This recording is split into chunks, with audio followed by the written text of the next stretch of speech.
Hi everyone, thank you for watching. Blazquez here. I'm going to go ahead and do this video, the world's best supraspinatus exercise. The supraspinatus is one of the 4 rotator cuff muscles, and I've done one on the subscapularis. Now I'm going to do one on the supraspinatus. The supraspinatus is a very interesting muscle. It is involved in stabilization of the shoulder joint. I believe it mildly contributes to external rotation of the shoulder, or it may not. But what I do know is it does function for the first 10 to 15 degrees of raising the arm out from the side. So it's called shoulder abduction.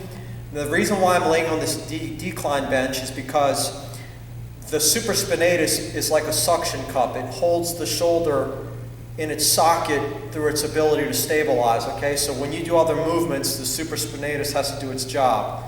One of the movements is this motion, but another movement is obviously shoulder stabilization, or humeral head stabilization. That said, this exercise is by far, in my opinion, the absolute best exercise for this muscle.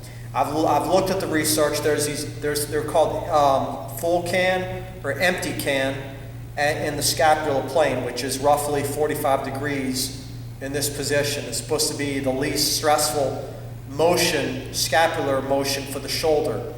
However, I find that when you do this exercise, you're over-recruiting some of the superficial muscles, such as the anterior deltoid and the pectoralis major and even minor. This exercise, I find, absolutely lines up the supraspinatus to be recruited heavily.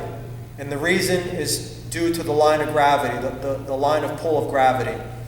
So when you're vertical upright and you're doing side raises, it's mainly for the deltoid, because remember, going from here to here is the resistance would have to be horizontal in order for this to be trained, right? So when you do a lateral raise from a standing position, you're mainly recruiting the deltoid because of the line of gravity, okay? So you're not really getting the supraspinatus at the beginning, and then you're over-strengthening the medial deltoid and so forth. So you can overpower the supraspinatus and sometimes can lead to irregular shoulder motion. This exercise, so what I do is I'll lift the dumbbell up here and just slowly. And I have my arm pretty neutral. You don't want to go this way or too much out that way. Although if you're a beginner, you might want to externally rotate a little bit, and you might want to start off with a lighter weight. But what I notice is a different feeling when I do this compared to when I do standing dumbbell raises. So this is a decline, sideline, lateral raise, and this really hits the supraspinatus. Yes, very, very, very nicely. So this is a great exercise to do. I typically like to do this as like a preventative exercise to kind of strengthen this muscle, so that way I can do a lot of my other basic exercises and not have any potential setbacks, or basically this is a way to try and prevent shoulder problems. So just nice little slow motion. You want to keep the tension on the muscle here. Now don't get me wrong, your medial deltoid and your entire deltoid is firing here, but remember, you're getting a lot of the supraspinatus, because, let me show you this here,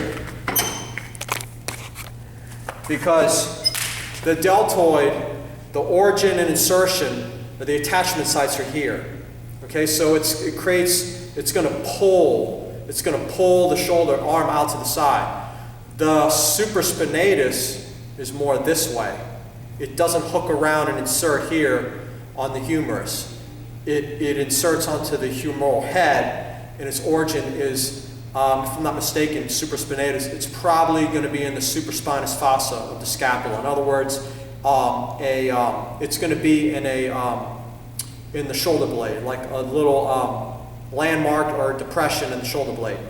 So it goes this way and it inserts. So if it goes this way, it's going to pull this way. So when you do a sideline raise, it stabilizes, and then your so it's stabilizing here. It's not really contributing much. It starts to stabilize. When you change your body's alignment, see how my fingers still pointing this way? Now guess what happened? the finger's pointing this way, but gravity's pointing directly down. You see how I'm lining up gravity to the way the muscle pulls? That's why this exercise is so effective. And it's my world's best supraspinatus exercise. Again, recommendations as far as this, if you're just starting out, you want to start light.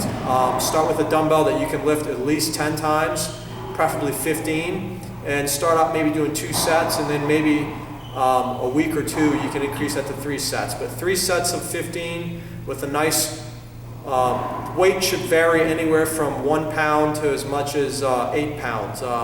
10 pounds is, I think, just a little high, especially when you're really trying to work on the rotator cuff, which is really designed for endurance and stamina and stability, and not necessarily power. So thank you for tuning in. If you have any questions, I'd love to hear from you, and you can certainly leave them below as you have, or if you're new to this video or my channel, I respond to questions and comments. I look forward to reading them, and I appreciate you taking the time to leave comments and share your questions. So thank you for watching.